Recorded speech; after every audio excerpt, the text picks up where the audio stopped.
The past couple years has expanded the growth of virtual classrooms and online teachers. So whether it's a new career move or a side hustle, today we're going to talk about some of the web-based tools for online teaching.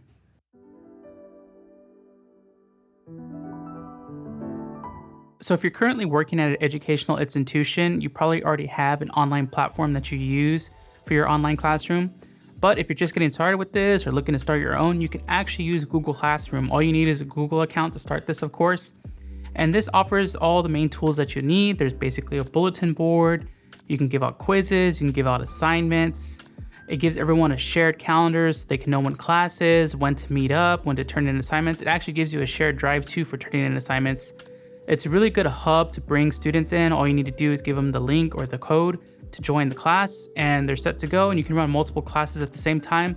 It's all free to use, and there's apps on iOS and Android as well. So at some point in time, you're gonna have to interact with your students, so you're gonna need to use a video chat software.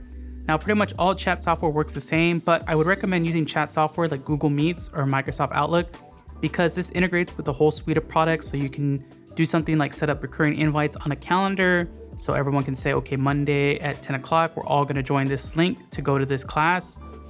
And you can use things like recurring links, like you can set up a link that everyone joins at the same time.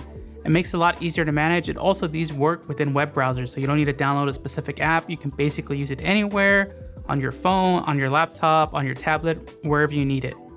All right, so when you finally have your class assembled, you wanna be able to focus on the lesson and not be fighting with technology. And this is where XSplit Presenter comes in really handy. So XSplit Presenter, you can load in a PDF, a PowerPoint file, or Google Slides, and it'll sort them into a series of slides. And then you can add more elements on top. So you can add your own camera, you can do annotations, you can write notes, you can even add video files so that your class doesn't fall asleep. And then the cool thing is that since this is a virtual camera, you can add this as your video source for whatever your chat software is.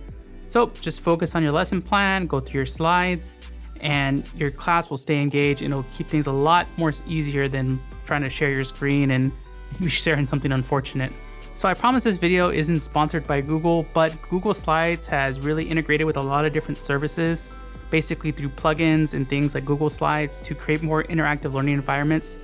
So one of these is Peardeck. So Peardeck is basically like a slide builder, but you can add more elements like audio cues, multiple choice questions, and you can give links so students can interact with this stuff even anonymously so that they're more engaged and more active in the classroom. So these are definitely tools that slot right in with Google Slides and are easy to make your lessons a bit more engaging, a bit more fun.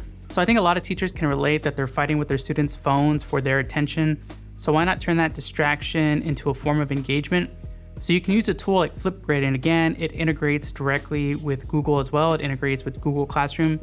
And what this does, it creates a group with you and your students that you can post different things to, like post different discussion points. And the way the students interact with this is they use the Flipgrid app or a web browser, and this uses their camera to do different multimedia things. So they can record a response, they can draw on that response, add different backgrounds, add different effects, and it creates a more fun experience and lets them unleash that inner TikTok in the classroom. So Flipgrid is free to use and pretty simple to set up.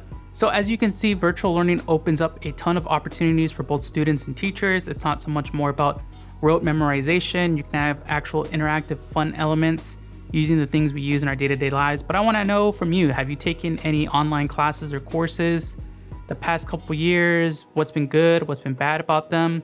Let me know in the comments. Thanks again for watching, and see you next time.